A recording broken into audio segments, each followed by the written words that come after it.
Man, you know what? I'm just gonna make this public service announcement. At this point right now, man, fuck music. Like for real. If I owe you any beats or anything like that, send me your cash app. I will send you your money back or anything, any mix, I'll send you your money back. I'm just done with music. I got all my studio equipment for sale. Fuck this music industry. Fuck this shit. Nigga, I'm not getting nowhere with it. Nowhere with it, but just views.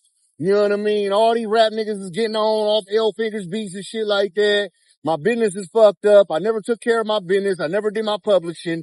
Nobody could really help me with this shit. Nigga, I'm cool, bro. Like, nigga, I'm getting just run arounds. It's just, nigga, I'm just a producer for no reason. I'm done with this shit though, bro. I'm finna go get me a job doing the trucker just like everybody else doing and shit like that. Hit me if y'all need studio equipment. Fuck this music shit. I'm done. Man, A lot of people are starting to realize that talent alone isn't enough in the music industry. And producer L Finguz is a real-life example of that lesson hitting hard. Right now, he's at a point where he's fed up with music. Not because he lacks skill, not because he didn't put in the work, but because the people he helped build early on have gone on to level up financially, and he didn't. These are artists who used his beats, dropped songs that did numbers, racked up millions of views, and still he's not seeing a return that matches the impact he had. The root of the issue: no publishing, no paperwork, no backend. That's one of the harshest realities in this business. If you don't handle your paperwork on the front end, the back end won't exist.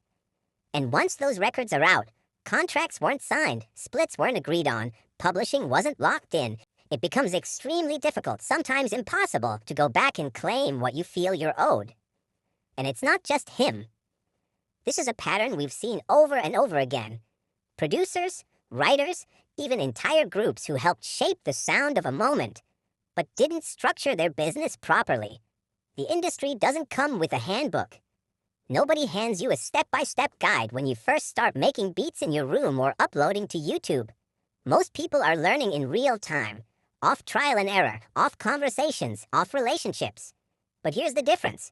The ones who last are the ones who treat it like business early.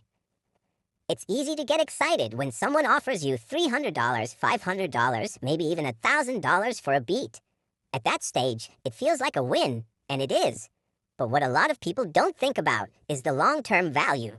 If that same beat ends up on a song that hits millions of streams, gets placed in playlists, or even gets licensed, that upfront payment becomes a fraction of what you could have earned if you had your publishing and royalties set up correctly.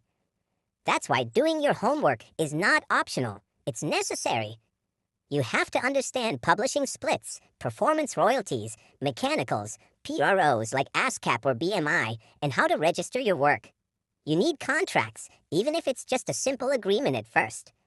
Because without that structure, you're leaving your future income up to chance. And in this industry, that usually means you're leaving money on the table. Now, the tough part about L Finguz's situation is that a lot of that past work can't be corrected. Once those deals were done without paperwork, the leverage is gone, and that's a hard pill to swallow. But there's still value in the lesson, because what he went through becomes game for the next move. It sharpens your awareness. It forces you to approach every new opportunity differently.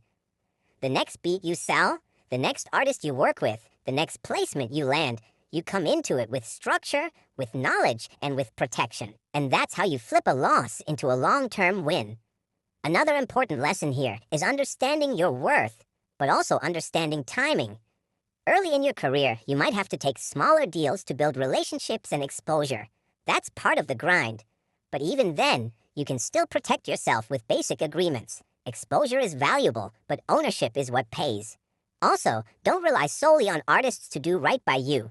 This is business, not favors. Even if the relationship is solid, paperwork makes everything clear and avoids misunderstandings later. At the end of the day, this situation is unfortunate, but it's also a wake-up call for anyone trying to break into the music industry. Don't just focus on making great music. Focus on building a solid foundation behind it. Because the goal isn't just to be heard, it's to be paid. And if you take anything from this, Let it be this.